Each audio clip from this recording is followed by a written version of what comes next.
pertama-tama tentunya kita mengucapkan alhamdulillah alhamdulillah alamin, assalatu wassalamu ala asrafil anbiya wal mursalin sayyidina Muhammad wa ala ali Muhammad. Rabbi shrah li sadri wa yassir li amri wahlul 'uqdatam min lisani yafqahu qawli. Ya, jadi kita ucapkan segala puji dan syukur atas kehadirat Allah Subhanahu wa taala, atas begitu banyak rahmat, atas begitu banyak karunia yang dilimpahkan kepada kita, sehingga pada kesempatan kali ini kita masih dapat diberikan kesehatan. Nikmat sehat ini hari ini tuh betul-betul jadi hal yang serius gitu. Di antara di tengah-tengah pandemi yang makin hari makin menggila, peningkatan pasien positif COVID-19, alhamdulillah kita satu di antara orang yang saat ini masih dititipi kesehatan oleh Allah Subhanahu wa taala, dan semoga kita tidak terkategori orang yang terlalaikan dengan nikmat ini. Karena Rasulullah sallallahu alaihi wasallam bersabda, ada dua nikmat yang manusia sering terlalaikan terhadapnya. Nikmat apa itu? Pertama, nikmat sehat. Yang kedua, nikmat waktu luang. Semoga kemudian kita tidak termasuk orang-orang yang kufur terhadap nikmat, tetapi menjadi orang-orang yang mampu untuk menjadikan nikmat-nikmat ini sebagai peluang-peluang untuk bisa mendapatkan ridha ilahi. Gitu. Tak lupa juga kita kirimkan salawat serta salam kepada Nabi Muhammad sallallahu alaihi wasallam, para sahabat serta orang-orang yang fiqh mitijak bila hingga hari kiamat kelak. Apalagi ini lagi momentumnya ya, lagi banyak banget dibahas tentang masalah Nabi di tengah-tengah kondisinya kita lagi berbahagia dengan adanya hari kelahiran beliau. Ya, kita seperti tadi yang disampaikan sama ketua koordinator akhwatnya tadi ya, Mbak Fatimah, bahwa ya kita tidak berbicara tentang masalah perbedaan masalah fikihnya apakah boleh dirayakan atau tidak, tetapi tentunya ini bentuk kebahagiaan kita, itu bahagianya kita itu tiap hari gitu loh, kalau misalkan berbicara tentang sosok baginda Nabiullah Muhammad sallallahu alaihi wasallam. Yang mirisnya hari ini ya kita juga mendapatkan kabar buruk gitu ya di Perancis sana, melakukan bentuk penghinaan kepada baginda Nabiullah Muhammad sallallahu alaihi wasallam. Nah, tentunya itu tidak membuat kita akhirnya jadi orang yang tidak peduli gitu ya, tapi kita menjadi orang yang semakin care, semakin peduli dengan dan senantiasa mengingat serta bersalawat serta mengirimkan salam kepada baginda Nabi Muhammad sallallahu alaihi wasallam. Nah, jadi insyaallah di sini saya akan share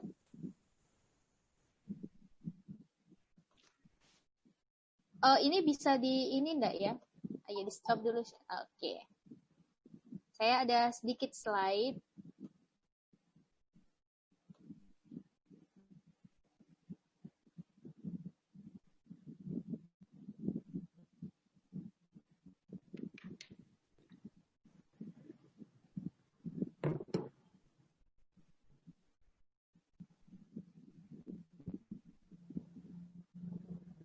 Kelihatan belum?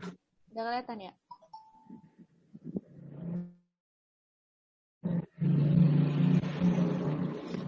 Ya, oke.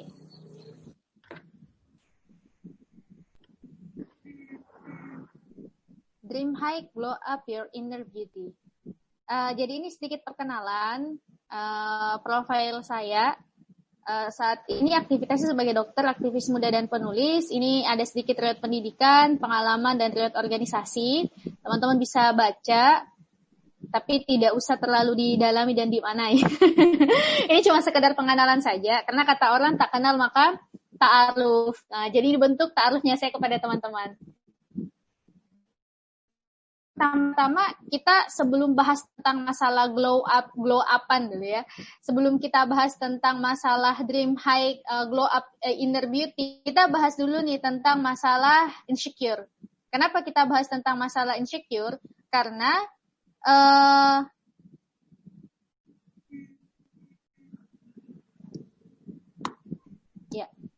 kenapa kita bahas tentang masalah insecure, karena banyak banget kemudian orang itu yang tidak kemudian mampu untuk glow up, tidak mampu melihat sisi baik dari dirinya, tidak mampu melihat sisi inner beauty-nya. Itu karena kenapa? Karena persoalan dan problematika insecure. Ya enggak sih?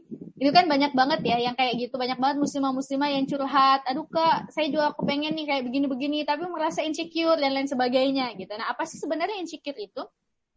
Insecure itu adalah istilah untuk menggambarkan perasaan tidak aman yang membuat seseorang merasa gelisah, takut, malu, hingga tidak percaya diri. Merasa insecure ketika melakukan suatu hal itu normal. Normal sebenarnya. Kalau kadang-kadang kita merasa apa ya, merasa takut, ragu, malu, kadang-kadang nggak pede, itu sebenarnya it's normal. Tapi insecure yang berlebihan dan kalau dibiarkan berlama-lama bisa menghambat potensi dirinya kita. Oleh karena itu, kondisi ini tidak boleh dibiarkan begitu saja dan harus segera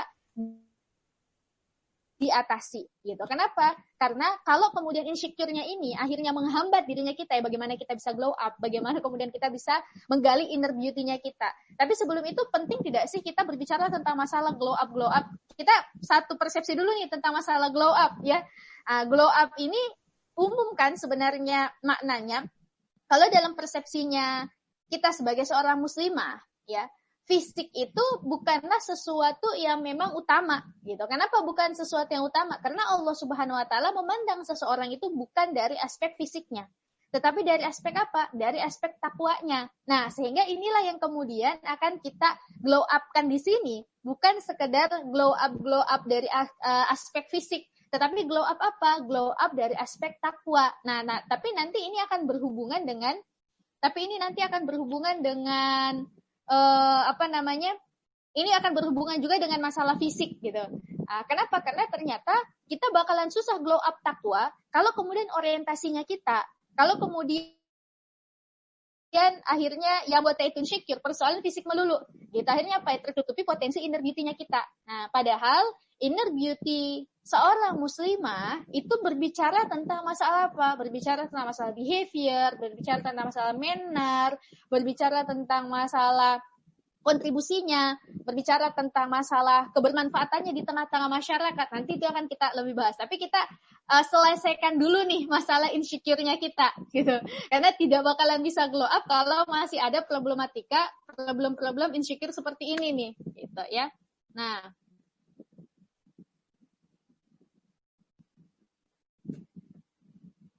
bentar ya.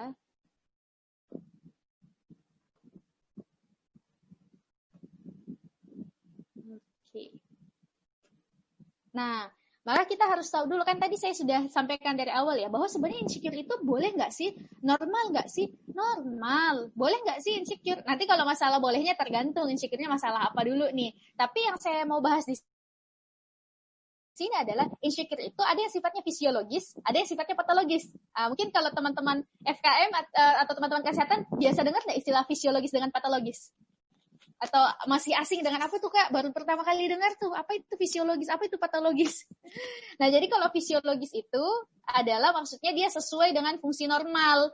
Kalau patologis itu, ya patologi itu kan artinya dia penyakit gitu. Jadi ada insecure yang memang dia normal, tapi ada insecure yang itu sudah sampai pada tataran patologis, udah nggak normal, udah mempengaruhi kesehatan mental. Nah, yang seperti apa sih yang fisiologis dan yang patologis? Di sini ada beberapa clue-nya. Meskipun ini sekedar bentuk clue ya, kalau umpama berbicara tentang aspek diagnosis, itu hal yang berbeda lagi. Karena kalau umpama berbicara tentang aspek diagnosis, itu akan berbicara tentang kapasitas seorang ahli. Tetapi setidaknya ini adalah awal untuk kita bisa mengidentifikasi dirinya kita. Jangan sampai selama ini insecure-nya kita bukan lagi sesuatu yang normal, tapi sudah sesuatu yang sudah mengarah pada mental illness. Nah, ini yang kita jaga gitu kan. Nah, yang fisiologis itu yang insecure yang normal-normal itu kayak bagaimana? Kalau insecure-nya itu sementara, dia nggak lama. Misalkan mau tampil, ngerasa nggak pede, ngerasa takut. Tapi kalau setelah itu ya sudah plong rasanya dan seterusnya. Atau misalkan insecure-nya itu ya emang nggak pernah lama-lama, yang tidak mengganggu sampai 24 jam, sampai berminggu-minggu, sampai bertahun-tahun gitu. Kemudian apa? Yang normal itu kalau dia merasa insecure, tapi dia bisa membackup dirinya. Dia bisa bangkit kembali, dia bisa up kembali, tidak kemudian murung terus-menerus gara-gara insecurities yang dialaminya. Kemudian apa? Ada juga insecure yang bagus itu, insecure yang normal itu adalah kalau insecure-nya membawa nilai positif. Gitu. Maksudnya bagaimana? Ketika insecure itu akhirnya mau menimbulkan jiwa-jiwa kompetitif sehingga membuat orang yang insecure tadi mau berubah dan mau berbenah. Misalkan nih, ngelihat Mbak moderatornya mungkin dilihat, kok Mbak Rani keren ya? Kenapa? Karena dia pintar ngomong, jadi moderator dan seterusnya. kita merasa ada yang ngerasa insecure dengan Mbak Rani misalkan ya, oh si insecure nih dengan Mbak Rani gimana dong? Nah, tapi dengan insecure yang dialami itu membuat dia mau latihan, mau hubungi misalkan Mbak Rani. Mbak Rani belajar public speaking-nya di mana? Mbak Rani kayak gitu, latihannya seperti apa? Misalkan kayak begitu. Oh, berarti insecure-nya itu adalah sesuatu yang normal, bahkan bisa membawa nilai-nilai positif. Ya, contohnya misalkan kita insecure terhadap apa? Terhadap ketakwaannya orang, terhadap misalkan sedekahnya orang, terhadap ya nilai-nilai ibadah yang lebih luar biasa dibandingkan dengan kita yang kita merasa wah kok kayaknya aku nggak ada apa-apanya ya, dia sudah hafiz Quran tetapi umurnya masih jauh lebih muda dibandingkan dengan saya gitu, dan itu membuat dia mau belajar, mau berbenah, mau berubah, itu bagus malah gitu. Nah tapi insecure yang patologis itu ya insecure yang kayak bagaimana sih, insecure yang seperti apa yang sudah tidak normal itu. Pertama, kalau dia sudah mengganggu kita, dia membuat kemudian kita itu hasilnya lama gitu. Nah akhirnya apa, gara-gara insecure misalkan gara-gara jerawatnya satu misalkan di jidat, nggak mau pergi ke kampus misalkan, padahal udah ada jadwal dengan dosen pembimbingnya nih mengejar buat tanda tangan skripsian ya, ayo siapa nih yang lagi ngejar-ngejar dosbingnya. Nah, jadi kalau misalkan gara-gara itu akhirnya dia mengurung diri, nggak mau makan gara-gara satu butir jerawat misalkan, itu cuma ukurannya cuma 0,5 cm kali 0,5 cm misalkan. Nah, sampai nggak mau makan, pokoknya udah mengganggu aktivitas, nggak bisa dihubungi, pokoknya nggak mau ngapa-ngapain. Nah itu sudah bahaya tuh, insecure-nya sudah mengarahkan kepada hal yang sifatnya patologis. Kenapa? Ya karena dia bisa saja kemudian mengarahkan kepada aspek depresi gitu. Kalau depresi itu clue-nya, kalau umpama kita itu biasanya sebagai tenaga kesehatan, ada triasnya, ada trias dari depresi itu ada 3 gitu ya, biasanya dinilai. Apa itu anhedonia, anenergi, dan afek depresi. Anhedonia itu adalah adanya kesenangan, yang biasanya barangkali dia itu punya hobi tertentu dan seterusnya, dia tidak punya kesenangan lagi sama sekali, bahkan dia tidak menyenangi dirinya itu hidup di dunia ini gitu. Itu sudah mulai mengarahkan pada diagnosa depresi tuh. Terus anenergi, dia nggak punya energi, pokoknya loyo melulu ya, kecuali kalau misalkan ya belum makan, wajar banget ya. Kita nggak depresi kalau misalkan belum makan juga loyo, tapi ini anenerginya bukan karena makanan, bukan karena apa, tetapi ya karena emang dia itu tadi, dia udah nggak suka untuk melakukan apapun gitu. Sampai kalau misalkan biasanya kita tanya jawab dengan pasien depresi, kalau kita anamnesis nih, kalau misalkan kita tanya gimana kabarnya hari ini, pasien depresi itu biasanya jawabnya itu pelan, kemudian ya kayak nggak mau menjawab, ya baik kayak gitu, terus mukanya tuh murung. Nah, dilihat dari afek depresinya. Afek itu adalah emosi yang dinilai oleh dokter ataupun psikiater gitu. Nah, afek depresi itu kelihatan tuh dari ekspresi mukanya, bisa kita kemudian nilai, oh ini orang-orang dari penampilannya pun, dari misalkan pilihan pakaian, pilihan warna, itu sudah menunjukkan biasanya tuh perbedaan antara misalkan pasien depresi dengan pasien mania. Itu lain lagi ya ininya. Sekedar sebagai clue saja bahwasanya ya ada orang-orang yang akhirnya bisa sampai jatuh pada depresi itu karena kenapa? Awalnya karena masalah insecure. Orang gara-gara masa insecure, dia merasa kayak tidak berharga, dia merasa kayak tidak ada gunanya hidup di dunia ini, dia merasa sebagai orang yang gagal, sudah kemudian disekolahin bertahun-tahun tapi belum lulus juga, malah kena corona gitu kan. Semakin susah lah lulusnya dan seterusnya misalkan. Waduh, insecure sampai bikin depresi misalkan. Nah, dan juga kalau insecure-nya itu bisa sampai mempengaruhi fisik. Nah, mempengaruhi fisik seperti apa? Jantung berdebar-debar, susah tidur. Nah, itu ciri-ciri ansietas tuh. Ciri-ciri kecemasan. Meskipun saya menyampaikan ini teman-teman sekalian, tidak dalam rangka untuk membuat kita itu mendiagnosa dirinya kita sendiri. Gitu, bahwa ternyata jangan-jangan selama ini saya depresi, ternyata jangan-jangan selama ini saya ansietas. Ya tidak seperti itu juga gitu kan. Kenapa? Karena kalau umpama kita punya emosi nih, kita stres, kita sedih, kita kadang-kadang murung dan seterusnya, itu adalah sesuatu yang normal. Cuman ada standar, ada ciri-ciri diagnosis yang ahli hanya ahli yang memang bisa melakukan aktivitas diagnosa dan juga pengobatan gitu. Cuman ini sekedar sekedar warning gitu ya bagi kita bahwasanya ya hati-hati dengan masalah insecure. Kenapa? Insecure itu bisa mempengaruhi kesehatan mentalnya kita, bisa sampai jatuh depresi dan anxiety. Problematikanya, depresi itu maupun anxiety itu akan membuat kita tidak produktif dan akan semakin membuat kita itu down dan semakin membuat kita itu merasa tidak berharga. Bahkan tidak jarang kalau pada pasien-pasien yang depresi berat itu keinginan, bukan hanya sekedar keinginan, tapi percobaan bunuh diri itu ada gitu loh. Apalagi kalau misalkan depresinya berat. Depresi juga itu bisa sampai mempengaruhi gangguan isi pikiran. Jadi sudah bisa sampai menimbulkan gangguan psikotik. Jadi gangguan psikotik itu tuh kayak tahu pasien-pasien yang orang kadang bilang istilahnya orang gila, pasien-pasien yang kalau diagnosanya itu skizofrenia. Yang kalau ini orang-orang gila yang ada di jalanan yang udah bajunya compang-camping, terus mungkin gendong-gendong boneka, bicara-bicara sendiri yang kayak gitu tuh. Nah, itu kan orang yang seperti itu adalah orang-orang yang memang mengalami gangguan isi pikir. Dia sudah mengalami gangguan psikotik. Dia melihat sesuatu yang tidak kita lihat, dia mendengarkan suara-suara yang kita tidak dengarkan. Orang depresi itu bisa sampai jatuh ke gangguan psikotik. Meskipun dia akan berbeda lagi ciri khasnya dengan skizofrenia, tetapi depresi itu bisa mengakibatkan gangguan psikotik. Gangguan psikotik berupa apa? Dia bisa ada halusinasi.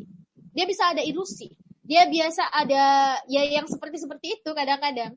Dia melihat sesuatu yang tidak orang lain lihat, dia mendengarkan suara yang tidak didengarkan orang lain dan seterusnya. Nah, itu kan sudah harus intervensi medis yang serius tuh kalau misalkan sudah sampai sebegitu.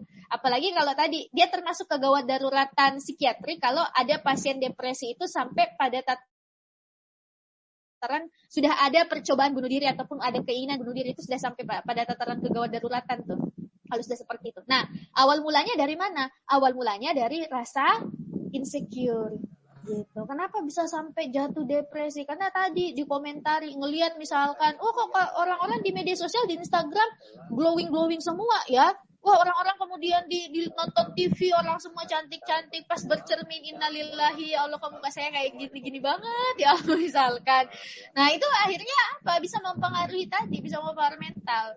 Nah, terus bagaimana nih kita bisa kemudian survive dengan itu dan bisa kemudian percaya diri untuk up dirinya kita dengan itu. Nah, makanya kita harus tahu dulu apa sih yang biasanya bikin insecure, apa sih yang membuat orang itu bisa sampai pada tataran insecure. Ini sebelum jatuh kepada depresi dan anxiety-nya, kita bahas dulu masalah ininya, masalah insecure-nya gitu kan. Nah, apa sih yang bikin orang itu biasanya insecure? Yang pertama masalah orientasi. Kalau mau masuk orientasi ya. Orientasi yang berbeda. Jadi kalau misalkan berbicara tentang masalah orientasi, ya orientasi itu adalah landasan. Orientasi itu adalah standar, gitu ya. Nah, kita misalkan sama-sama follow artis cantik misalkan. Yang mukanya mulus, putih, bersih, nggak ada jerawatnya sama sekali. Pokoknya licin banget gitu kan. Kita sama-sama follow nih. Ada orang yang misalkan ketika dia ngelihat itu, dia ngelihat postingan si artis tadi langsung insecure. Langsung merasa dirinya tidak ada harganya, langsung merasa harga dirinya jatuh. Padahal dia nggak diapa-apain gitu sama si artis tadi. Tapi ada orang yang sekedar misalkan follow itu juga, ngelihat postingan yang sama, tapi dia feel-nya biasa-biasa aja, nggak mempengaruhi dirinya sama sekali, gitu. Kenapa demikian? Bisa jadi yang berbeda itu adalah aspek orientasi, aspek landasan, gitu. Meskipun kita melihat fakta yang sama, tapi kalau kita punya orientasi yang berbeda, sikapan kita terhadap suatu fakta itu bisa juga berbeda, gitu. Misalkan ada orang yang orientasinya itu adalah menjadi mahasiswa yang ngehits, maka dia pasti insecure dan dia merasa bahwa mahasiswa yang ngehits itu adalah standarnya dia, adalah orientasinya dia. Bahwa saya harus jadi mahasiswa ngehits kayak gitu, yang bisa gimana sih biasanya mahasiswa ngehits zaman sekarang? Yang stylenya itu cantik, yang stylenya itu gimana ya? Yang followernya itu banyak. Mungkin itu ya orientasinya. Nah, tapi kalau misalkan ternyata orientasinya kita adalah orientasi prestatif gitu ya, kita orang yang cukup akademisi gitu loh. Kita orang yang mengorientasi mahasiswa berprestasinya itu, orientasi mahasiswa ideal itu adalah mahasiswa yang punya IPK tinggi dan biasanya ikut lomba-lomba dan seterusnya gitu kan. Jadi itu jadi orientasinya.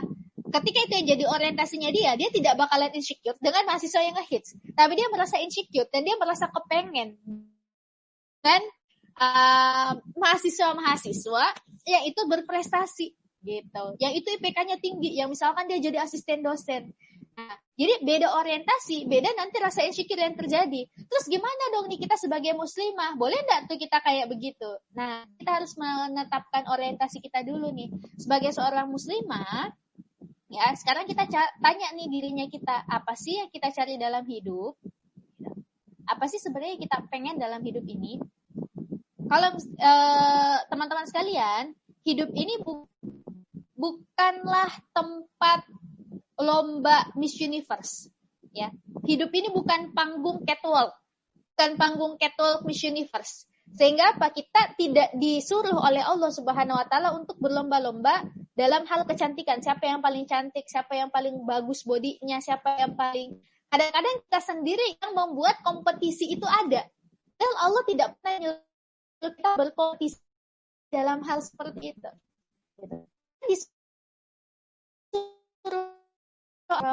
Berlomba-lombalah kalian dalam kebaikan. Itu kata Allah.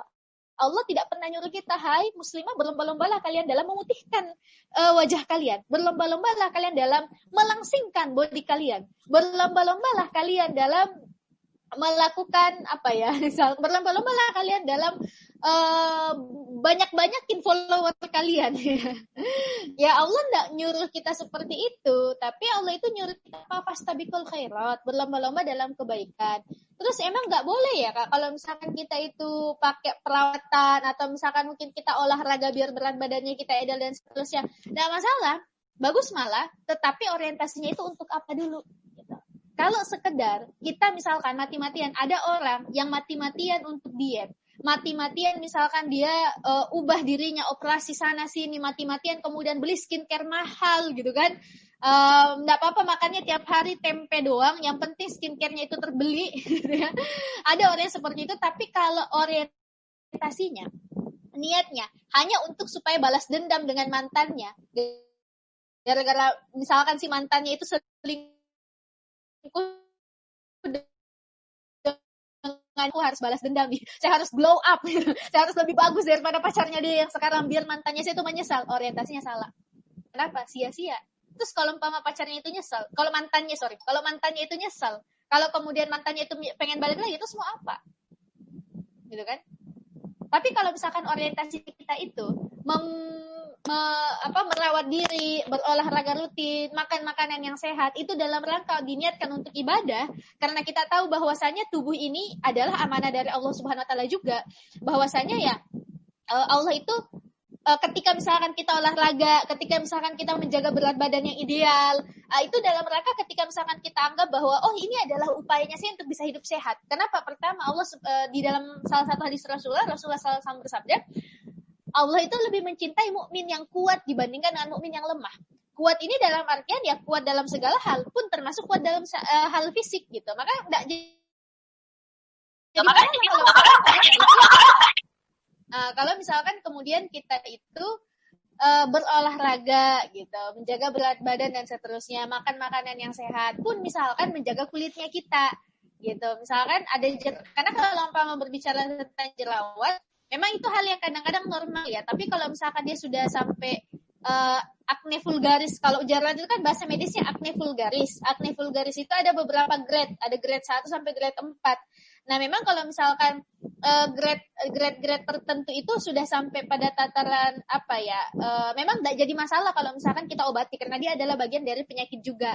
Tapi jangan sampai gara-gara kemudian penyakit itu, gara-gara acne vulgaris akhirnya meruntuhkan semua meruntuhkan semua rasa percaya dirinya kita, meruntuhkan semua harga dirinya kita, seolah-olah harganya kita itu hanya pada wajahnya kita doang.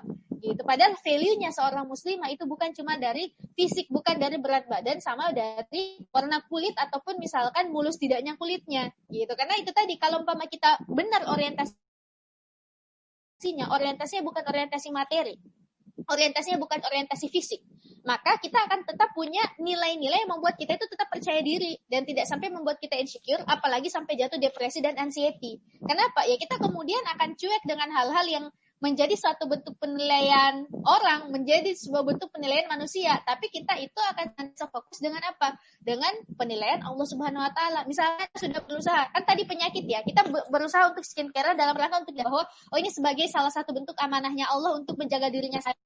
Ketika kita sudah berikhtiar, ternyata pakai skincare A, B, C, D, E nggak membaik. Apa yang kemudian terjadi? Kalau orientasinya kita itu lillah, kita akan, ya sudah, ini adalah kodoknya Allah, saya sudah berikhtiar semaksimalnya saya, ya sudah, kenapa saya mau bersedih? Toh Allah juga tidak bakalan nanya, kenapa jeratnya kamu 10? Kenapa jeratnya kamu di akhirat itu nggak bakalan Allah tanya itu, tapi Allah bakalan tanya, gitu kan? Apakah misalkan kita sudah bersyukur belum dengan apa yang Allah tetapkan atas kita? Gitu. Sudah belum kita berikhtiar sesuai dengan syariatnya? Itu yang bakalan Allah tanyakan. Bukan kemudian Allah menanyakan hal-hal yang, apalagi kalau misalkan kita merubah, justru gini ya, kita itu kan tidak bakalan ditanya sama Allah Subhanahu Wa Taala tentang bentuk matanya kita, bentuk hidungnya kita, bentuk bibirnya kita, gitu. Kenapa? Karena itu Allah yang ngasih. Nggak mungkin Allah nanyain, kamu matanya kenapa belum? Atau misalkan kamu matanya kenapa kok sipit? Ya Allah yang ngasih, bukan saya yang mau, kan begitu. Nah, tapi justru Allah itu bakalan nanyain kita kalau apa? Allah sudah ngasih begitu, malah kita pergi rubah. Malah kemudian kita yang merubahnya, operasi plastik lah misalkan dan sebagainya itu. Nah, dan juga orientasi tadi bisa terbentuk gara-gara apa? Gara-gara referensi gitu. Gara-gara referensi yang keliru. Maksudnya referensi ini begini. Kalau berbicara tentang kecantikan, ya karena ini berkaitan dengan masalah kecantikan tadi ya. Referensi kecantikan itu teman-teman sekalian sebenarnya sangat beragam. Gitu. Di satu tempat, di satu waktu itu bisa saja berbeda-beda. Gitu. Kalau misalkan zaman abad-abad ke-10 sampai 12 di Tiongkok misalkan, persepsi wanita cantik itu bagaimana? Kalau kakinya kecil, bayangkan.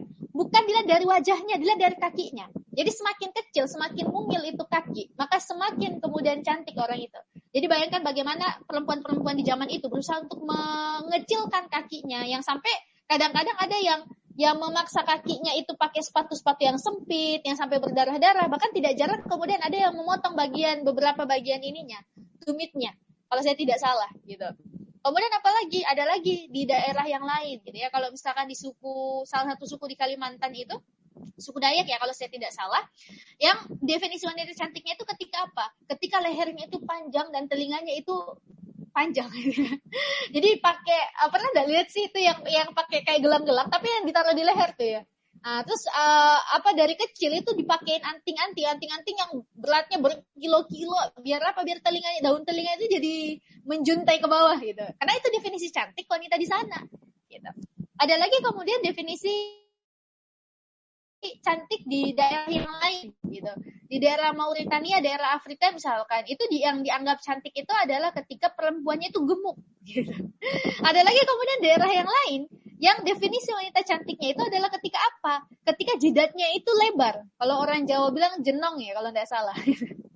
Tapi seperti itu. Jadi ternyata kalau berbicara tentang masalah kecantikan, orang berbeda referensi, berbeda wilayah, berbeda tempat, berbeda juga standarnya. Kenapa? Karena beda referensinya. Gitu. Itu menariknya di situ. Nah, sehingga sebenarnya kita tidak bisa mencaplok satu standar tertentu kalau berbicara tentang kecantikan. Nah, sekarang kemudian kita berbicara referensi. Terus apa sih yang membuat hari ini perempuan itu berlomba-lomba untuk pakai pemutih, pelangsing, peninggi, dan pembesar misalkan? Karena ada referensi yang akhirnya hari ini menjadi sebuah persepsi gitu. Karena dari referensi akhirnya menjadi suatu bentuk persepsi gitu. Referensinya dari mana? Dari apa yang kemudian dipertontonkan selama ini. Gitu. Lewat apa? Lewat baik itu lewat iklan, lewat perfilman, pun termasuk lewat kontes-kontes kecantikan. Even kontes kecantikan tadi mengatakan 3B yang jadi standarnya. Beauty, brain, and behavior. Tetapi sebenarnya faktanya kalau kemudian kita lihat nggak pernah tuh ada pemenang dari ajang kecantikan tersebut yang itu perempuan punya otak cerdas banget, punya behavior yang baik banget, santun banget, tapi bodinya biasa-biasa aja. Tapi mukanya ya standar. Ada nggak yang pernah yang pernah menang dengan model seperti itu? Nggak ada. Yang selalu kemudian yang pertama dan utama dilihat itu adalah apa? Adalah beauty-nya. Jadi 3B bukan lagi jadi beauty, brain, behavior. Bukan. Tapi 3B itu adalah apa? Body, and body. Itu yang terjadi. Gitu. Akhirnya apa? Akhirnya karena kontes kecantikan, judulnya aja kan kontes kecantikan. Yang ditampilkan yang kayak bagaimana? Oh, yang langsing. Oh, yang kulitnya putih. Oh, yang modelnya itu seksi. Ya saya kalau umpamanya kayak kita nih udah udah tereliminasi. Kecuali mungkin kalau ajang kecantikannya itu adalah ajang apa sih yang muslimah itu kan ada juga ya. Miss Muslimah atau Putri Muslimah ada juga tuh. Tapi sama gitu kan yang dipertontonkan itu, yang dipertunjukkan itu adalah apa? Ya adalah body dan beauty tadi. Gitu. Maka apa? Semakinlah kemudian kita menjadi orang-orang yang insecure. Apalagi kalau umpama zaman-zaman TikTok sekarang kan banyak banget tuh ya yang video-video orang pada glow up gitu. Yang zaman dulu zaman SMP dekilnya minta ampun, zaman sekarang dengan make up waduh udah berubah tuh kayak udah jadi artis papan atas ya enggak sih? Itu kan banyak banget ya di media sosial berseliweran hal-hal seperti itu. Nah, semakin kemudian kita terobsesi dengan yang seperti itu. Apalagi di zaman media sosial sekarang kan ada AI gitu kan, ada artificial intelligence yang apa yang kita searching, apa yang kemudian jadi ininya kita, apa yang kita cari gitu kan, itu yang bakalan dipelajari oleh si artificial intelligence ini dan akan semakin menyuguhkan kita. Makanya coba cek explore Instagramnya kita misalkan. Apa yang suka kita searching, itu yang muncul di explore. Biasanya kalau umpama yang wibu-wibu, yang banyak muncul itu tentang apa? Tentang berita kematian Naruto gitu kan. Kalau misalkan yang drakor-drakor, itu tentang apa? Ya macam-macam gitu kan. Munculnya rekomendasi-rekomendasi drama Korea yang lagi ongoing gitu. Kalau yang dicari itu banyakkan tentang masalah nikah-nikahan misalkan, yang muncul di explore-nya itu tentang itu semua. Entah pengantin, model baju pengantin lah, model apa lah gitu kan. Kalau yang suka dicari itu adalah beauty influencer atau misalkan mungkin produk-produk kecantikan yang banyak muncul itu yang kayak gitu-gitu. Nah, akhirnya referensi itu yang mempengaruhi bagaimana persepsinya kita, bagaimana pola pikirnya kita. Apatah lagi di zaman sekarang kayak gitu. Standar kecantikan itu saya bisa katakan bahwa hari ini standar kecantikan yang disuguhkan kepada kita adalah sesuatu yang by design. Gitu. Akhirnya apa? Akhirnya insecure-nya para wanita menjadi ajang roda bisnis hari ini. Menariknya di situ. Kenapa? Karena kalau misalkan kemudian kita lihat datanya, kosmetik itu jadi industri bisnis yang paling besar. Bahkan nilai pasar globalnya itu mencapai 500 miliar atau setara kalau 500 miliar US dollar ya, atau kira-kira sekitar 6.660 triliun rupiah. Bayangin ya. Uang segitu kalau dibeli cendol kayaknya tenggelam Padang dengan cendol. 6.660 triliun dipakai beli cendol. Nah, dan kalau menurut Research and Market itu menyebutkan di tahun 2020 pasar kosmetik itu bahkan bisa sampai 675 miliar US dollar. Gitu. Meningkat, yang sebelumnya 500 miliar diprediksi akan meningkat sampai 675 miliar US dollar. Bayangkan, itu untuk produk apa? Untuk produk kosmetik, teman-teman sekalian. Gitu. Nah, kenapa demikian? Kenapa tadi saya katakan bahwa insecure-nya perempuan itu akhirnya jadi roda bisnis? Kenapa? Karena dengan ketidakpercayaan diri, dengan kemudian rasa insecure, dan dengan referensi kecantikan yang sudah by design disuguhkan kepada kita bahwa kulit itu harus kayak begini, maka itu yang akan membuat produk-produk itu bakalan menjadi sesuatu yang menjadi produk-produk kecantikan itu jadi sesuatu yang laris, jadi sesuatu yang laku, gitu. Padahal, ya kalau misalkan kemudian kita kemudian kembali kepada Islam nih ya sebenarnya Allah itu tidak menetapkan standar kecantikan bahwa muslim itu harus kulitnya kayak begini, harus kemudian tampangnya kayak begitu. Gitu kan, tapi itu tadi karena memang disuguhkan oleh media ada suatu bentuk keuntungan kapitalis di dalamnya gitu, yang membuat akhirnya kita itu pokoknya bagaimana kita tidak merasa percaya diri dengan apa yang kita alami hari ini. Jangankan kita yang hari ini pengen putih, namanya kalau umpama muslimah di Indonesia itu kan, karena kita alhamdulillahnya terlahir dengan kulit yang rada-rada sawo matang gitu kan, akhirnya kepengen berkulit seperti seperti perempuan perempuan-perempuan di Eropa, perempuan-perempuan di Eropa yang sudah seputih itu, sudah semancung itu, sudah kemudian seterus itu, ngerasa insecure tidak mereka dengan kondisi fisiknya mereka? Ngerasain insecure juga. Makanya kalau di sana yang laku itu bukan produk pemutih, tetapi yang laku itu adalah produk apa sih, saya produk tanning yang kayak gitu, yang mereka itu ingin kalau misalkan kulitnya mereka justru gelap-gelap kayak kita gitu. Karena dianggapnya itu adalah kulit yang eksotis. Makanya kalau kita lihat bule itu datang ke Indonesia, senang mereka berjemur gitu. Kenapa? Emang dalam rangka itu mengeksotiskan dirinya. Kenapa? Dia insecure dengan kulit putihnya. Kalau kita insecure dengan kulit sawo matangnya kita, mereka insecure dengan kulit putihnya. Akhirnya apa? Yang paling diuntungkan siapa? Yang paling diuntungkan adalah ya para kapitalis yang memproduksi produk-produk kosmetik kayak gitu. Jadi sebenarnya itu tadi, sekali lagi, rasa insecure itu akhirnya jadi sebuah bentuk roda bisnis. Nah, makanya kita harus sadari bahwa ya akhirnya apa yang harus kita rubah? Referensi kita tentang masalah persepsi kecantikan dan orientasi kita tentang kehidupan. Gitu. Karena kalau misalkan orientasi dan referensinya kita tidak berubah, maka nomor 3, kita akan senantiasa berada pada area atau berada pada kondisi kita senantiasa membandingkan diri kita dengan orang lain. Gitu. Kenapa? Karena tidak jelas orientasi hidupnya mau ngapain. Coba misalkan orientasinya kita jelas bahwa saya hidup ini di dunia, tujuannya memang adalah untuk ibadah, sebagaimana Allah Subhanahu wa taala berfirman di Quran surah Az-Zariyat ayat 56, dan tidaklah aku menciptakan jin dan manusia melainkan untuk beribadah kepada aku. Artinya kalau orientasinya kita ibadah, yang menjadi referensinya kita adalah hal-hal apa sih yang bisa meningkatkan ibadahnya saya, kualitas kedekatan saya kepada Allah Subhanahu wa taala, dan kita itu tidak sibuk membandingkan diri kita dengan diri orang lain. Kenapa? Karena kita sibuk membandingkan diri kita dengan diri kita sendiri. Karena hari ini kita tidak sedang berkompetisi dengan orang lain, tapi kita sedang berkompetisi dengan dirinya kita sendiri agar kita menjadi orang yang lebih baik dibandingkan dengan diri kita sendiri di masa lalu. Seperti itu. Nah,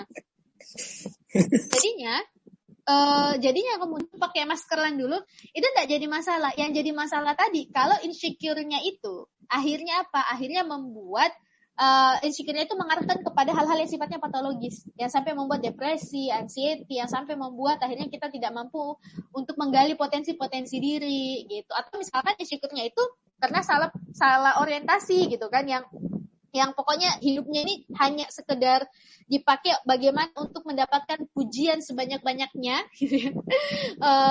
Like sebanyak-banyaknya, follower sebanyak-banyaknya, padahal itu bukan tujuan hidup, gitu. Ya sekali lagi bahwa tujuan hidupnya kita adalah untuk apa? Untuk ibadah kepada Allah Subhanahu wa taala. Dan yang bikin insecure itu adalah ketika apa? Ketika akhirnya kita sibuk dengan menyalahkan diri sendiri.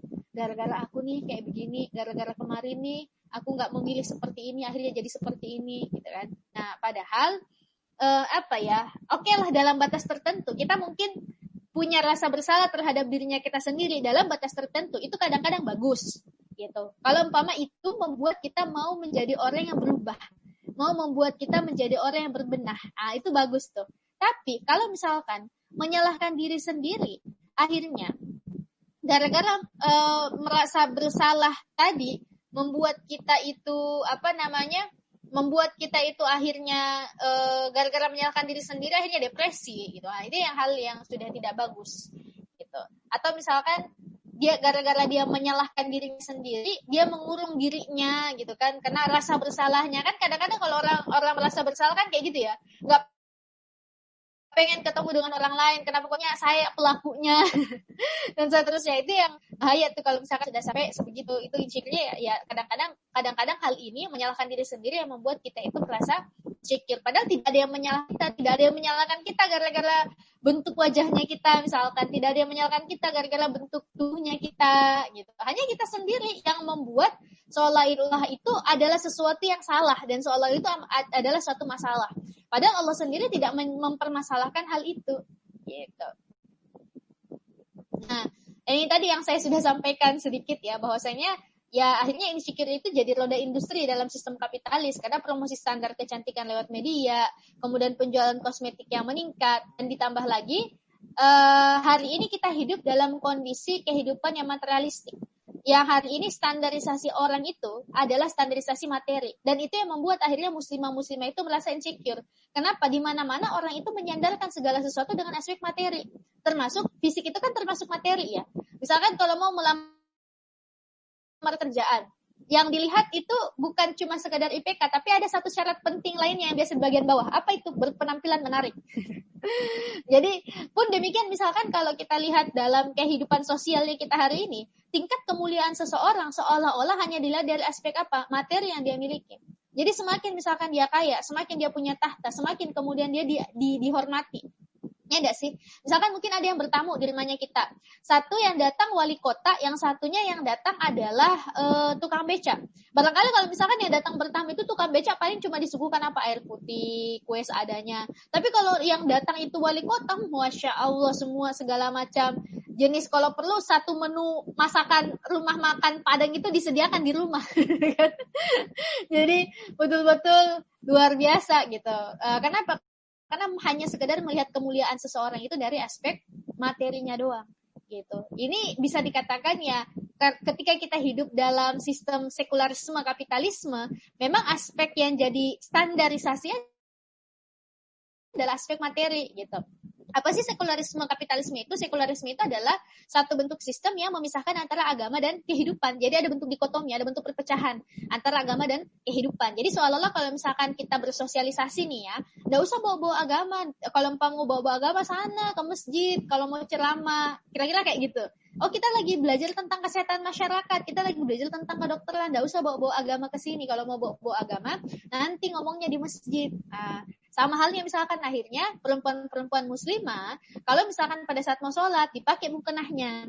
Gitu. Tapi setelah selesai sholat, dibuka mukenahnya, pakai baju seksi-seksi lagi. Gitu kan. Nah, kenapa demikian? Ya tadi, karena seolah-olah ada bentuk pemisahan antara agama dengan kehidupan. Seolah-olah Allah itu hanya ngelihat kita di masjid doang. Seolah-olah Allah itu hanya menilai kita pada saat sholat doang. Padahal Islam itu adalah agama yang sempurna dan paripurna. Gitu. Islam itu nggak hanya sekedar ngatur, nggak hanya sekedar punya syariat yang mengatur hablum minallah kita saja, hubungan kita dengan Allah. Tapi Islam juga adalah syariat yang mengatur hablum minannas, hubungan antar sesama manusia. Gitu. Baik itu dalam sosial, ekonomi, politik, pemerintahan, bahkan hal-hal yang istilahnya mulai dari bangun tidur sampai bangun negara, Islam itu punya aturannya teman-teman sekalian. Makanya pun misalkan kalau kita lagi fight dengan insecure yang kita rasakan, ya back to the Islam. Kenapa? Sebenarnya Islam itu sudah punya ininya, sudah punya solusinya. Bagaimana solusinya? Ya tadi orientasinya yang pertama. Kalau misalkan sudah clear masalah orientasinya bahwa hidupnya kita ini adalah untuk ibadah, maka problem-problem perintilan dunia tidak lagi membuat kita tersibukkan dengan hal itu. Tapi fokusnya kita adalah apa? Bagaimana sih Allah itu melihat saya, bukan kemudian kita fokus bagaimana orang lain melihat dirinya kita.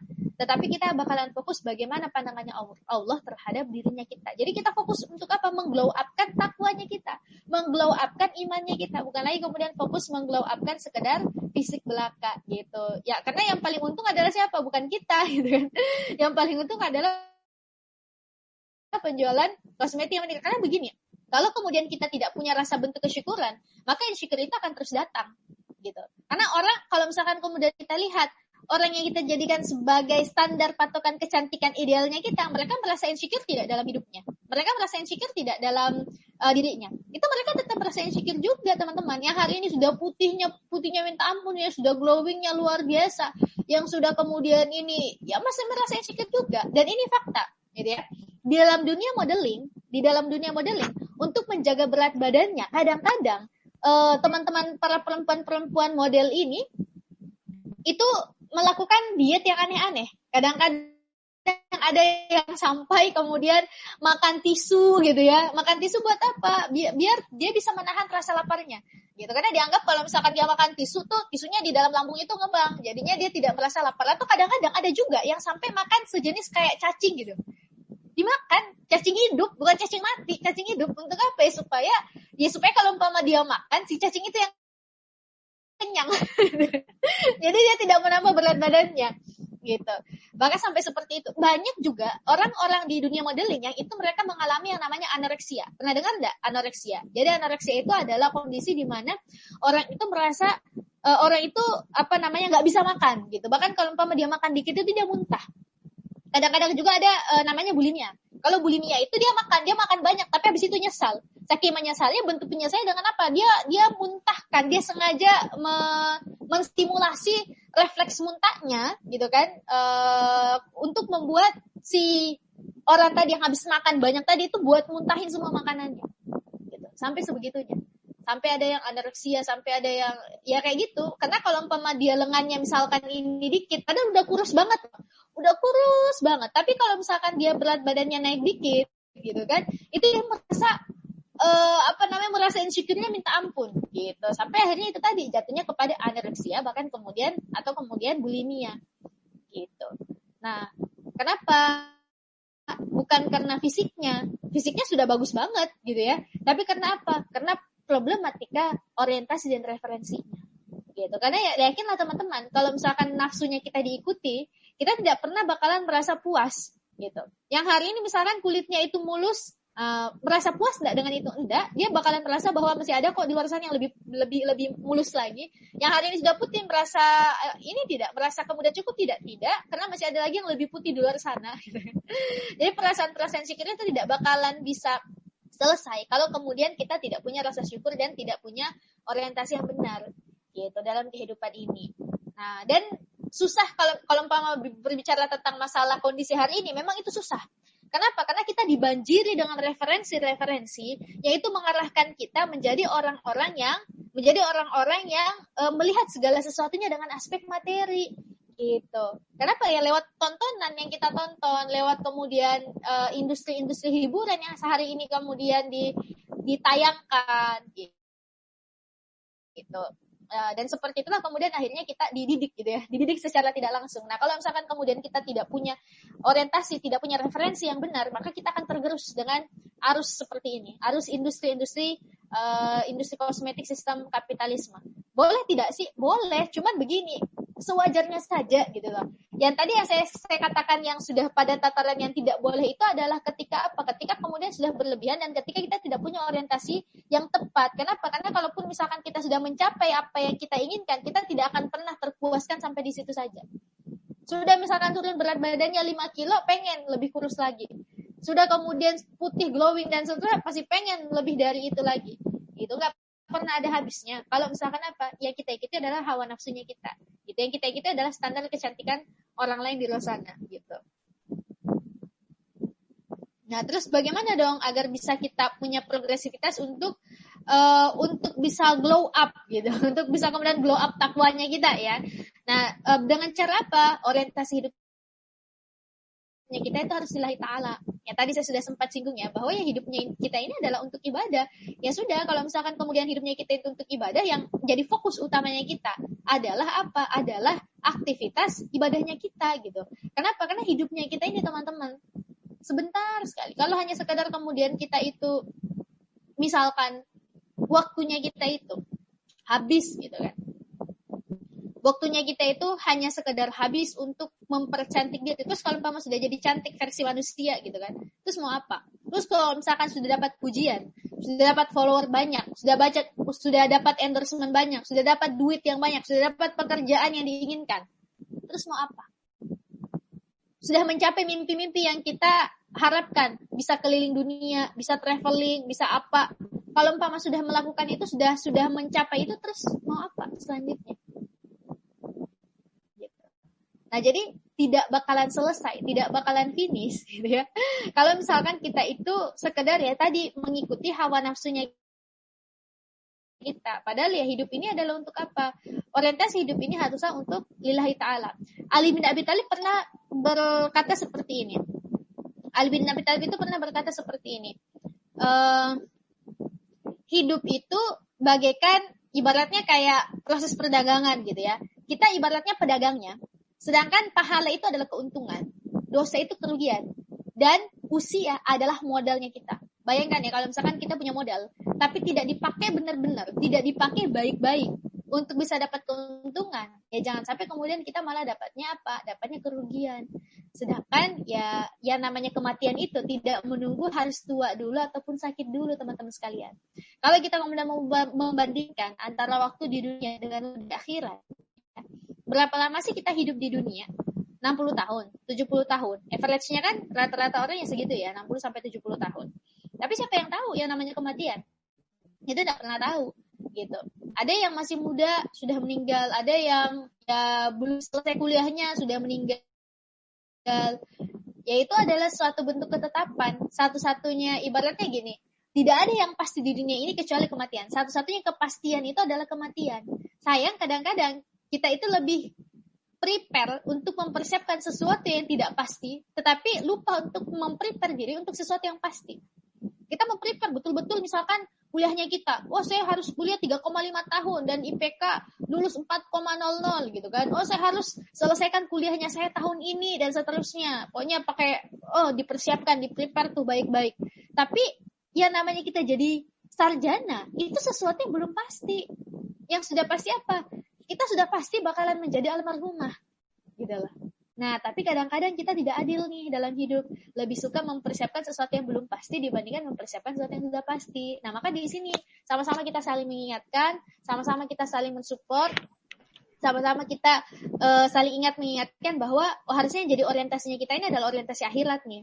Harusnya yang menjadi satu bentuk yang harusnya menjadi sebuah bentuk goalsnya kita adalah ya surga nih, bukan kemudian dunia. Karena hidupnya kita tidak lama teman-teman sekalian. Kalau diperbandingkan antara waktu dunia dan waktu akhirat, ada dalil yang mengatakan 1 hari di akhirat itu sama dengan 1000 tahun di dunia. Ada juga dalil yang mengungkapkan bahwa 1 hari di akhirat itu sama dengan 50.000 tahun di dunia. Jadi kalau umpama kita pakai standar yang ekstrim ya, standar 50.000 tahun.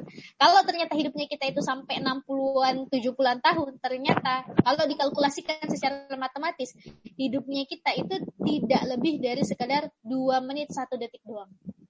Bayangkannya, 2 menit 1 detik doang.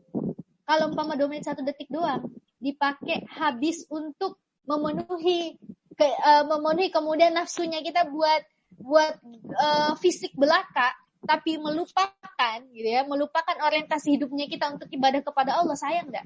2 menit 1 detik kita bisa apa gitu ya? Cuma bisa minum doang, makan juga enggak cukup 2 menit 1 detik, ya enggak sih? Nah, maka kembali bahwasanya itu menjadi sebuah bentuk muhasabah agar orientasinya kita itu berubah.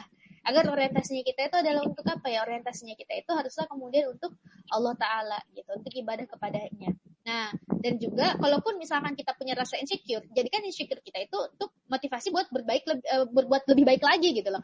Maksudnya apa ya? Maksudnya kita harus sekarang kita harus membenahi rasa insecure kita. Jangan sampai selama ini kita banyak insecure itu justru insecure terhadap sesuatu yang tidak perlu gitu. Harusnya kemudian yang kita jadikan satu bentuk insecure itu adalah apa? Sesuatu yang istilahnya begini, kan orientasi hidupnya tadi kita adalah untuk ibadah ya. Nah, harusnya kita lebih insecure dengan orang-orang ibadahnya itu kayaknya kok lebih jauh tinggi dibandingkan dengan kita gitu. Itu yang membuat kita insecure untuk bisa apa? Saya harus nih memburu yang kayak begitu. Misalkan ya dia sedekahnya Masya Allah luar biasa, dia misalkan hafiz Quran, atau misalkan ya dia melakukan aktivitas kebaikan, ada kontribusi-kontribusi yang sudah dia torehkan untuk agama, untuk umat gitu kan. Nah, itu yang membuat kita merasa bahwa kok kayaknya saya merasa kayak gimana dengan orang ini, saya juga mau deh, saya juga termotivasi untuk melakukan hal yang sama. Nah, itu baru kemudian top markotop gitu. Bukan malah kemudian kita insecure dengan apa? Masa insecure-nya dengan orang kafir sih misalkan. Itu kan enggak banget ya. Kenapa kita mau merasakan insecure dengan orang yang nantinya masuk neraka gitu loh. Kita harusnya kan merasa insecure dengan apa? Insecure ketika baca sirah sahabiah, ya Allah, Masya Allah luar biasa ya. Sahabiah zaman dulu tuh dakwahnya luar biasa, misalkan pengorbanannya itu luar biasa, bahkan sampai tataran waktu, tenaga, pikiran, nyawanya juga dikorbankan untuk dakwah Islam. Nah, itu yang harusnya membuat kita merasa insecure. Makanya rubah referensinya kita. Kalau referensinya yang di-follow, yang dilihat artis-artis orang-orang kafir melulu, mah susah gitu ya. Makanya coba kemudian kita rubah referensinya kita. Yang kita lihat, yang kita baca adalah apa? Kisah-kisah sahabiah, kisah-kisah wanita-wanita inspiratif. Banyak banget sih sebenarnya kalau berbicara tentang kisah-kisah muslimah inspiratif. Ada Fatimah Al-Fihri, beliau adalah pendiri universitas pertama yang ada di kok saya lupa ya nama Al-Qawriyin. Nah, nama universitas itu adalah Al-Qawriyin. Nah, yang membentuk itu adalah siapa? Seorang muslimah. Universitas pertama di dunia, bayangkan ya. Tingkatnya ini prestasinya sudah sampai tingkat internasional lah. Dia adalah wanita muslimah. Begitu pula juga dengan misalkan ilmuwan muslimah seperti Maryam Al-Asturlabi. Nah, kita hari ini punya GPS, ada kemudian bisa kemudian Gojek itu misalkan nyamperin kita dan seterusnya, ada GPS. Itu awal mula peletak dasarnya adalah siapa? Maryam al-Astulabi yang dia itu menemukan semacam kayak kompas, tapi kompas yang zaman dulu banget gitu. Itu kan akhirnya berkembang sampai akhirnya kemudian ada bentuk digitalnya gitu ya. Kan GPS itu kayak kompas digital kayak gitu kan ya. Nah, itu siapa yang peletak teori dasarnya adalah siapa? Seorang muslimah, Maryam al-Astulabi gitu. Begitu pula kalau umpama kita lihat sahabat-sahabat ataupun istri-istri Rasulullah sallallahu alaihi wasallam. Ada Aisyah binti Abu Bakar yang Masya Allah beliau adalah penghafal hadis perempuan terbanyak. Kalau dibandingkan dengan laki-laki, beliau itu urutan keempat. Kan urutan yang pertama itu Abu Hurairah ya. Aisyah itu urutan keempat, bayangkan. Penghafal hadis. Dan banyak juga para sahabat Rasulullah SAW yang berguru kepada beliau. Gitu. Khususnya semasa Rasulullah SAW itu sudah meninggal. Gitu. Karena yang tinggal bersama beliau, yang banyak menghafalkan hadis itu adalah Aisyah radhiyallahu anha gitu. Nah, jadi itu yang membuat kita insecure gitu loh, bahwa keren ya wanita-wanita muslimah yang dia itu bukan cuma sekedar berprestasi dunia, tetapi kebermanfaatannya memang itu adalah untuk umat dan negara, untuk umat, negara dan juga agama gitu. Nah, kemudian apa yang bisa kita lakukan ya? Stop untuk membandingkan diri kita dengan orang lain, karena begini, kita bisa jadi punya jalur yang berbeda, punya time life yang berbeda dengan orang lain. Meskipun misalkan teman-teman satu angkatan, teman-teman satu universitas, teman-teman cuma beda stambuk doang, ya cuma beda stambuk doang. Tapi bukan berarti teman-teman harus berkompetisi dan membandingkan diri teman-teman itu dengan temannya. Gitu. Kenapa? Karena tiap orang itu punya jalur lintasan yang berbeda. Startnya kita juga berbeda. Maka kenapa kemudian kita harus memaksa punya finish yang sama? Nggak mesti kayak gitu. Saya ingat waktu itu ada saya diamanahi jadi pembicara di kelas inspirasi tahun 2019. Waktu itu pembicara lainnya itu adalah saya satu-satunya yang pada saat itu bukan dosen gitu ya, berbicaranya sebagai seorang penulis waktu itu, dan pembicara lain itu adalah dosen-dosennya saya. Nah, ada salah satu dosen itu, beliau namanya Dr. Wahyudi Muhsin gitu. Beliau itu cerita dulu zaman-zaman dia kuliah, bahkan kuliahnya itu selesainya lama gitu. Nah, kalau misalkan mungkin mau dibilang kayak mahasiswa tidak berprestasi banget, sekolahnya aja lama gitu kan, suka lari-larian, tapi dia punya jalur kesuksesan yang berbeda yang tidak bisa dibandingkan. Apalagi kalau misalkan dia mau dibandingkan dengan saudara-saudaranya, jauh. Saudara-saudaranya itu dokter-dokter juga, dan rata-rata dokter spesialis semua.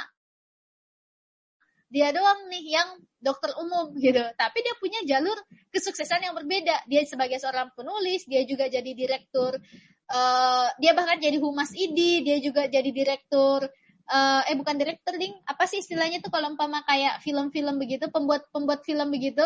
Nah, dia tuh jadi direktur ya kayaknya kalau nggak salah, direktur perfilman kayak begitu, dan lain-lain gitu. Salah satu filmnya itu Assalamualaikum Calon Imamku kalau nggak salah, yang beliau garap gitu. Jadi ternyata ya dari situ saya belajar gitu. Maksudnya, oh iya ya ternyata orang itu tidak bisa dibandingkan antara satu dengan lainnya. Kesuksesan orang juga itu tidak bisa dilihat dari bagaimana proses perjalanan dia misalkan semasa kuliah dan seterusnya. Gitu. Yang bisa kita lakukan adalah apa ya? Berusaha untuk lebih baik dibandingkan dengan diri kita sebelumnya. Gitu. Dalam orientasi apa? Orientasi lebih baiknya kita adalah bukan dengan misalkan, wah zaman dulu saya tidak cantik karena misalkan pakai kerudung besar. Kemudian akhirnya malah menjauh dari Allah gitu ya. Malah kemudian murtad, bahkan misalkan buka hijabnya dan seterusnya. Dia semakin glow up dengan itu. Itu salah tuh.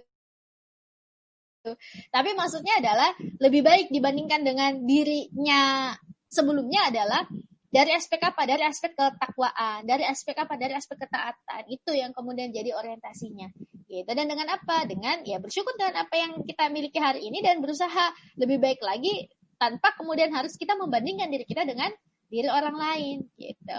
Nah, dan juga tentunya yang selanjutnya sebagai seorang mahasiswa, bagaimana kemudian kita bisa blow up ya adalah dengan jadi agent of change. Gitu. Kenapa? Karena hidup ini bukan cuma berputar, baik kalau umpama di buku NKCTHI, nanti kita cerita tentang hari ini, bumi ini berputar bukan untuk kita saja. Gitu. Makanya kita ya harusnya kemudian tidak berbicara seputar diri kita sendiri doang. tapi kita hari ini hidup berdampingan dengan orang lain. Nah, maka bagaimana kemudian kita ini bisa menjadi orang yang memang punya kebermanfaatan luas dengan orang lain gitu, punya kebermanfaatan yang luas terhadap orang lain. Itu yang harusnya kemudian kita itu yang harusnya kemudian kita punyai dalam diri kita, bahwa bagaimana sih agar kita bisa bermanfaat bagi orang lain. Karena Rasulullah SAW bersabda, khairun nas anfahum linnas. Sebaik-baik manusia adalah yang paling bermanfaat paling bermanfaat terhadap manusia yang lainnya. Gitu. Jadi bermanfaatnya dalam ranah apa? Bermanfaatnya dalam ranah ibadah juga. Jangan asal bermanfaat tapi misalkan bermanfaatnya dalam rangka untuk melanggar hukum syariat. Bermanfaat sih bermanfaat, tapi dia jadi bermanfaatnya dalam rangka apa? Jadi mak comblang misalkan. Bikin temannya itu pacar-pacaran satu sama lain. Waduh, itu salah tuh kalau kayak gitu ya. Bukan kayak gitu harusnya, tapi bermanfaat dalam rangka apa? Dalam rangka tetap dalam konteks ibadah kepada Allah gitu. Nah, dan terus gimana nih kalau misalkan kita berbicara tentang masalah inner beauty? Inner itu kan di dalam ya, beauty adalah kecantikan. Jadi kalau berbicara tentang inner beauty, itu ya sesuatu yang berasal dari hatinya kita, behavior, manner, dan juga dari mind-nya kita atau pemikirannya kita. Nilaimu bukan dari pujian atas cantiknya diri, melainkan manfaat yang kau tebar kini atau nanti. Nah, itu quotes hari ini. Jadi bahwasanya kalau berbicara tentang inner beauty itu teman-teman sekalian, kita tidak pernah bisa menilai dari aspek tingkat putihnya atau misalkan berat badannya, enggak. Tetapi inner beauty itu lahir dari mana? Lahir dari tadi kebermanfaatan dia untuk sesama. Bagaimana kontribusinya, bagaimana karyanya, bagaimana sikapnya, bagaimana dia menebarkan apa ya, ibaratnya dia bukan sekedar menebarkan manfaat, tetapi dia juga orang yang banyak membantu, banyak bisa diandalkan gitu lah. Maksudnya ya inner beauty itu sesuatu yang tidak bisa kita kotak-kotakan bahwa inner beauty itu kayak gini gitu. Tapi itu sesuatu yang bisa kita explore gitu loh. Dengan passionnya kita, dengan ininya kita. Yang jelasnya apa? Ada bentuk orientasi bahwa kita hari ini itu hidup memang bukan cuma sekedar ibaratnya bukan cuma sekedar memenuhi tuntutan individunya kita. Tetapi kita hari ini hidup harus kemudian merasa bahwa apa sih yang bisa saya lakukan untuk agama ini? Apa sih saya bisa lakukan untuk Allah Subhanahu wa taala gitu kan. Islam ataupun Allah itu memang tidak perlu untuk dibela. Karena Allah itu tetap maha kuasa meskipun tidak ada yang bela. Rasulullah SAW juga demikian. Tetapi bukan berarti kemudian akhirnya ketika Rasulullah dihina, Allah dihina, Islam diinjak-injak misalkan ya. Akhirnya kita tidak merasa perlu untuk bersuara. Enggak. Ini aspek yang paling pertama nih. Karena kecintaan yang paling pertama itu kan adalah kecintaan kepada Allah dan Rasulnya. Sebelum kecintaan terhadap dirinya kita sendiri. Sampai Rasulullah SAW itu bersabda kepada Umar bin Khattab. Sewaktu Umar bin Khattab itu mengatakan, ya Rasulullah, aku mencintaimu sebagaimana aku mencintai diriku sendiri. Apa kata Rasulullah? Salah, wahai Umar, aku harusnya lebih engkau cintai dibandingkan dengan dirimu sendiri. Gitu. Bahkan yaitu tadi peletakan dasar cintanya kita itu jauh lebih di atas cinta kita kepada Allah dan Rasulnya dibandingkan dengan cinta kepada dirinya kita sendiri. Gitu. Dan itulah bentuk inner beauty-nya seorang muslimah. Ketika dia itu menjadikan Allah dan Rasulnya sebagai sesuatu yang paling utama dalam hidupnya. Makanya zaman dulu ada seorang muslimah ya yang dijadikan perwakilan gitu ya sebagai dari muslimah lainnya menghadap kepada Rasulullah. Kenapa? Karena mereka insecure. Insecure-nya gimana? Oh, bisa ya muslimah zaman dulu. Sahabat Rasulullah, sahabiah gitu, sahabat-sahabat perempuan Rasulullah sallallahu alaihi wasallam bisa juga ya insecure, bisa. Menariknya begini, dia bertanya sama Rasulullah, ya Rasulullah, aku ini perwakilan kaum wanita ya Rasulullah, mau bertanya kepada engkau, kurang lebihnya seperti ini ya redaksinya. Laki-laki itu mendapat kemuliaan karena mereka sholat Jumat. Kemudian apa? Kemudian laki-laki juga itu bisa pergi berjihad. Istilahnya mereka itu merasa insecure, kok kayaknya lebih banyak jatah ibadahnya laki-laki ya dibandingkan dengan perempuan. Sedangkan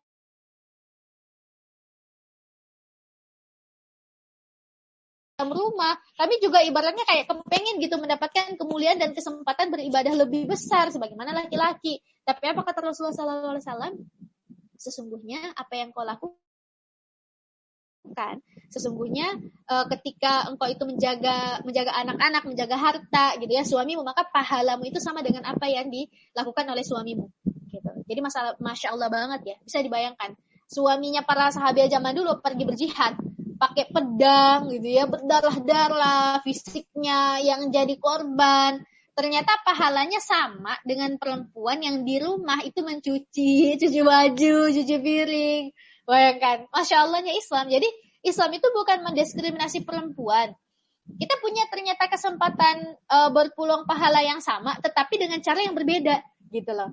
Meskipun ya tidak dilarang juga, misalkan karena ada juga kan sahabiah yang ikut berjihad, ada juga kemudian sahabiah yang kemudian ikut bersama para sahabat jadi tim medisnya dan lain sebagainya. Bahkan ada juga yang jadi ikut juga bertempur gitu. Kayak Ummu Umarah itu, atau Nusaibah binti Ka'ab gitu. Nah, jadi banyak lagi muslimah-muslimah, ibaratnya muslimah-muslimah tadi semua berdaya, semua kemudian bisa berkarya karena kenapa? Mereka tidak tersibukkan dengan problematika insecure. Mereka tidak tersibukkan dengan problematika yang tidak perlu. Gitu. Kenapa? Karena sudah clear bahwa tujuan hidupnya adalah memang untuk ibadah kepada Allah. Nah, dan itu yang harusnya kemudian menjadi sebuah bentuk, ya sekali lagi orientasinya kita dan juga target-targetnya kita. Bagaimana sih kemudian kita bisa menjadi muslimah-muslimah seutuhnya, ya tidak dengan kemudian sekedar fokus aspek kecantikan dan fisik doang, tetapi bagaimana fokusnya kita terhadap kemampuan-kemampuan lain yang kita miliki, nilai-nilai lain yang kita miliki, yang itu bisa kita explore, yang itu kemudian bisa kita yang bisa kemudian kita gali untuk bisa jadi sebuah bentuk karya. Jadi saya tidak spesifik ya, karena kalau berbicara tentang passion itu kan banyak. Teman-teman mungkin punya passion di bidang kepenulisan, gali itu. Teman-teman punya passion di bidang public speaking, punya modal di situ, gali itu. Dan manfaatkan kemampuan menulis, kemampuan lisan, maupun kemampuan-kemampuan yang lainnya, kreativitasnya kita, dan lain sebagainya. Mungkin ada yang bisa edit video, ada yang bisa kemudian di ranah media, ada misalkan mungkin di ranah yang lain. Manfaatkan itu semua untuk apa? Untuk dakwah. Manfaatkan semua untuk apa? Menebar kebaikan. Itulah bentuk nilai inner beauty-nya teman-teman semua. Gitu. Nah, dan yang terakhir, teman-teman, harusnya kita tidak boleh merasa insecure, gitu ya. Kenapa? Karena perempuan itu adalah tonggak peradaban. Perempuan itu adalah tonggak peradaban. Maka ya mari untuk dream high, mari untuk bermimpi besar. Kalau berbicara tentang mimpi, saya ingat salah satu quotes-nya Mark Zuckerberg. Mark Zuckerberg itu pendirinya Facebook, yang dia berkata kurang lebih seperti ini. The best risk is taking any risk. Jadi resiko terberat, gitu ya. Resiko terberat itu adalah ketika kita tidak mau mengambil resiko. Gitu. Pun termasuk orang kadang-kadang kalau dia sudah insecure, susah diajak bermimpi besar. Pengen sih jadi ini Kak, jadi dokter juga Kak, tapi gimana ya? Saya ini loh dari keluarga yang tidak mampu Kak. Ya namanya mimpi, kalau baru bermimpi aja kita udah takut duluan, bagaimana kita mewujudkannya gitu loh. Maksudnya bermimpi besar saja dulu. Kenapa? Mimpi itu gratis, nggak pakai biaya kan. Kalau kita punya mimpi, kita punya cita-cita, kita punya keinginan, nggak dipungut pajak ya. Kecuali nanti kalau Bu Sri Mulyani pengen pajakin itu ya susah. Kalau Mbak Made mau bermimpi dipajakin ya maaf saja kan kayak gitu. Kalau sampai sekarang masih gratis kok. Jadi apa ya? Karena gratis ini udah bermimpi besar saja sekalian gitu ya. Pengen jadi apa? Pengen jadi ini, pengen jadi itu, selama kemudian memang tidak melanggar hukum syariat, mimpinya tidak melanggar hukum syariat, tidak melanggar kodratnya kita sebagai wanita. Asal jangan mimpinya saya bermimpi Kak mau jadi laki-laki, ya itu susah. Maksudnya itu bukan sekedar susah, tapi itu sudah salah ya mimpinya kayak gitu. Atau misalkan saya bermimpi jadi bandar mafia terbesar tingkat internasional, ya waduh itu sudah mimpi yang salah. Maka mimpinya harus besar, tapi mimpinya itu harus benar gitu loh. Kenapa? Karena perempuan itu tonggak peradaban. Ada salah satu kutipan Arab yang sangat terkenal gitu ya, disebutkan bahwasanya perempuan itu adalah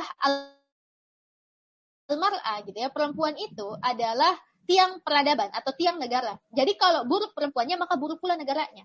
Gitu. Karena kalau misalkan perempuan yang rusak, dia tidak hanya sekedar merusak dirinya, dia bisa merusak partner hidupnya, suami dalam artian suaminya, dan dia juga bisa merusak generasi setelahnya. Gitu, bayangkan ya, bagaimana beresikonya menjadi seorang perempuan kalau kemudian kita tidak benar-benar glow up mimpinya kita, tidak benar-benar glow up takwanya kita, tidak benar-benar memperbaiki dirinya kita, gitu ya. Kenapa? Karena kemudian yang jadi korbannya bukan cuma kita doang, tapi juga apa, generasi dan peradaban. Teman-teman tahu tidak, aborsi yang terjadi di Indonesia per tahun itu berapa banyak? itu tercatat ada sekitar kurang lebih 2,5 juta per tahun kasus aborsi. Yang ngelakuin siapa? Yang ngelakuin itu perempuan, gitu. Yang dibunuh siapa? Anak darah dagingnya sendiri, coba. 2,5 juta per tahun, teman-teman sekalian. Itu bisa dibayangkan. Padahal bisa jadi ya yang dikandungnya itu barangkali calon presiden, calon apa, gitu, calon orang sukses. Ya tapi akhirnya kemudian perempuan-perempuan menjadi pembunuh berdarah dingin dan yang dibunuh adalah darah dagingnya sendiri. Gitu. Salah satunya itu gara-gara apa ya? Gara-gara orientasi hidupnya yang keliru. Gitu. Gara-gara apa ya? Gara-gara kemudian banyak faktor lah ya, tetapi itu salah satunya adalah itu gambaran ketika kemudian kita tidak kembali kepada Islam, ketika kemudian kita jauh dari Allah, jauh dari agama, maka perempuan yang rusak, dia bisa merusak bukan cuma sekedar dirinya, tapi juga merusak generasi-generasi setelahnya. Gitu. Maka ya mari bermimpi besar, mari memperbaiki dirinya kita, sadari bahwa kita ini adalah perempuan-perempuan tonggak peradaban gitu loh. Masa depan peradaban, masa depan agama, masa depan bangsanya kita ada pada diri seorang perempuan gitu. Maka ya sibukkan diri kita dengan karya, sibukkan diri kita dengan takwa, sibukkan diri kita dengan memperbaiki keadaan. Karena ya tadi hari ini memang banyak problematika yang terjadi karena ya sistem yang kita terapkan adalah sistem yang tidak berasal dari Allah. Aturan yang kita pakai, baik itu dalam standar perbuatan kita sebagai individu, ataupun misalkan mungkin standar yang dipakai di tengah-tengah masyarakat, bahkan kemudian standar yang dipakai oleh negara tidak lagi kembali kepada Al-Quran dan As-Sunnah.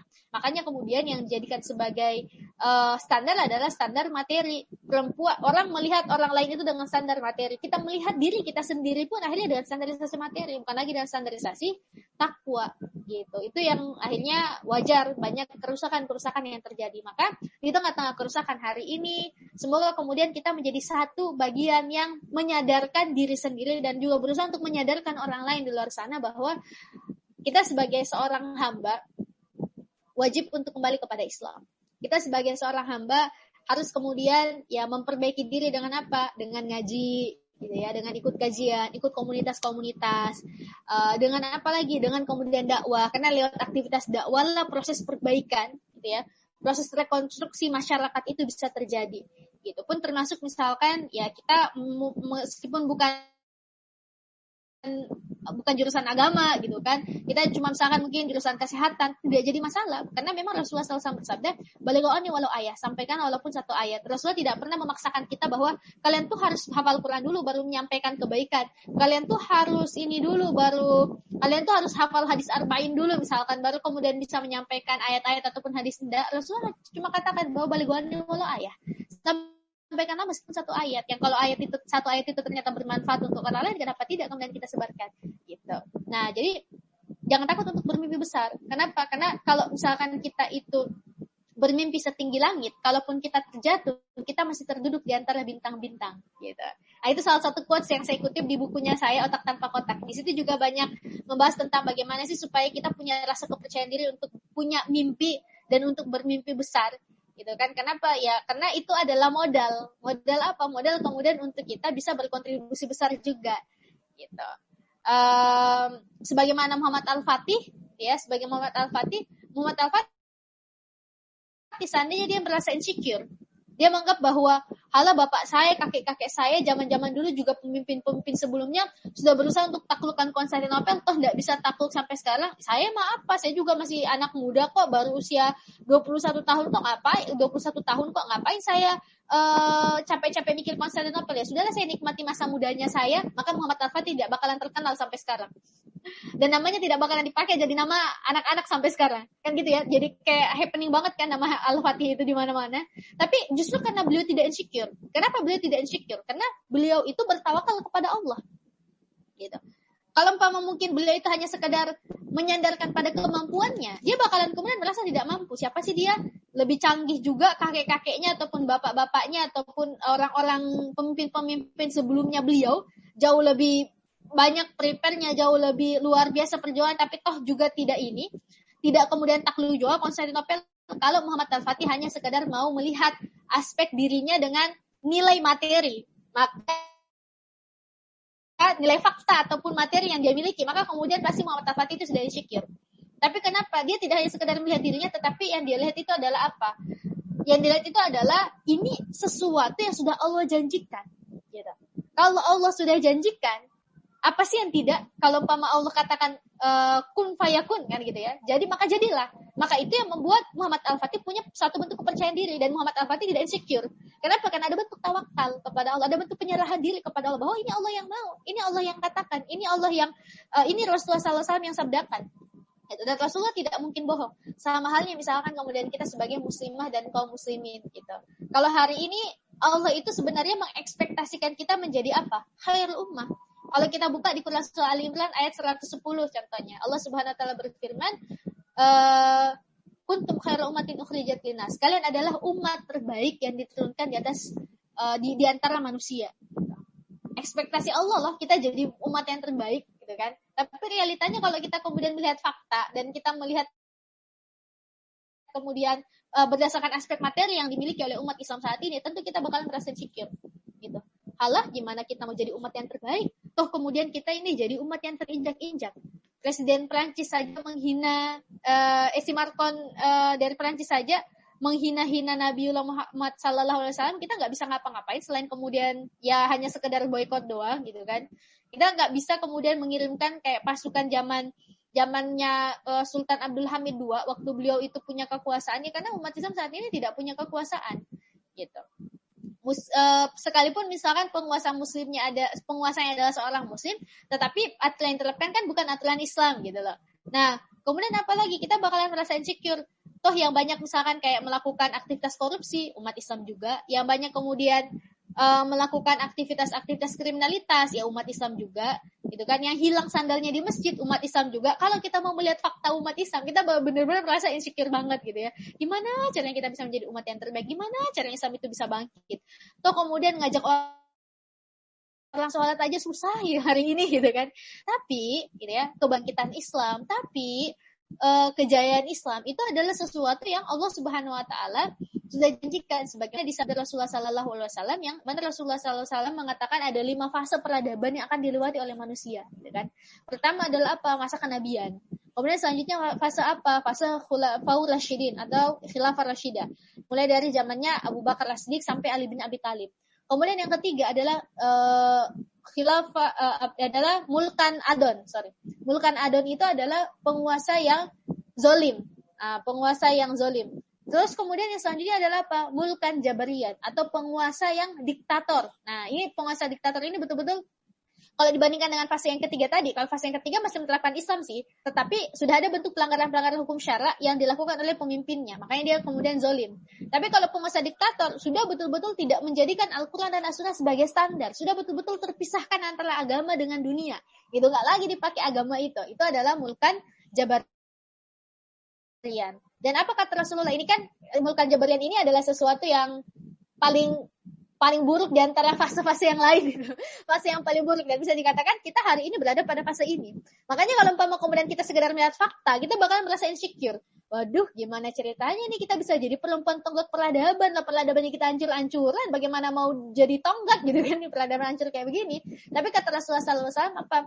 Tsumma takuna khilafatan ala minhajin nubuwah. Maka akan tegak kembali khilafah berdasarkan minhaj kenabian. Artinya apa? Ini janji bahwa tenang kok, gak usah merasa insecure. Kenapa? Islam itu bakalan tegak. Itu sudah janji Allah dan Rasulnya. Itu sudah sesuatu yang disabdakan oleh Rasulullah. Itu adalah sesuatu yang sudah pasti. Sisa kita nih sebagai muslimah-muslimah, sebagai tiang-tiang peradaban, mau tidak memperbaiki diri, mau tidak berikhtiar, mau tidak kemudian berdakwah, mau tidak kemudian untuk ngaji, mau tidak kemudian untuk memperbaiki diri. Itu yang menjadi PR-nya kita. Gitu. Karena Islam itu sudah keren banget sebenarnya. Sebenarnya kalau umpama kita kembali kepada Islam, kita tidak bakalan tersibukkan dengan problematika yang tidak perlu. Karena ya tadi salah satunya kan seringkali rasa insecure yang terjadi yang membuat kita tidak berani bermimpi besar, ataupun misalkan kita tidak akhirnya bisa untuk glow up. Itu kenapa? Karena kita tersibukkan dengan nilai-nilai insecure yang sebenarnya itu adalah sesuatu yang tidak perlu untuk kita ikuti, gitu ya. Kita berkompetisi untuk sesuatu yang tidak perlu untuk kita ikuti. Berkompetisi dengan banyak-banyakan like misalkan, berkompetisi dengan putih-putihan atau glowing secara fisik. Padahal ya sebenarnya kalau umpama kita sudah merawat diri secukupnya ya sudah, itu sudah bentuk kita sudah amanah gitu kan, tanpa kemudian kita harus kayak begini, harus kayak begitu, yang memaksa diri kita harus kayak jadi model gitu kan. Ya itu tadi, karena kita akhirnya salah orientasi, kita berkompetisi dan akhirnya apa, kita capek tapi tidak dapat hasil gitu. Itu yang terjadi, kita capek tapi akhirnya ujungnya apa, depresi dan anxiety gitu. Kenapa? Karena kita berkompetisi pada suatu bidang yang tidak harusnya kemudian kita berlomba di situ. Harusnya yang kita berlomba menyibukkan diri dalam apa? Dalam fastabiqul khairat, dalam kebaikan. Ini ibadah apa lagi sih yang saya butuhkan? Ini ibadah apa lagi sih yang saya harus tingkatkan? Ini hal yang seperti apa lagi sih yang harus yang bisa saya torehkan gitu kan? Itu yang harusnya membuat kita tersibukkan dalam ranah itu. Dalam ranah apa? Dalam ranah ibadah, dalam ranah takwa. Karena betul perempuan itu pilihannya kita ada dua. Kalau tidak kemudian kita menjadi seburuk-buruk fitnah, maka insya Allah kita akan menjadi sebaik-baik perhiasan dunia. Itu saja mungkin yang bisa saya sampaikan. Kurang lebihnya mohon dimaafkan. Apabila ada kekurangan, saya mohon maaf sebagai hamba yang juga masih terus belajar, masih sedang belajar, dan bukan orang yang sempurna. Walaupun misalkan ada kebenaran, sungguhnya dari Allah Subhanahu wa Ta'ala, saya kembalikan kepada moderator. Assalamualaikum warahmatullahi wabarakatuh. Waalaikumsalam warahmatullahi wabarakatuh.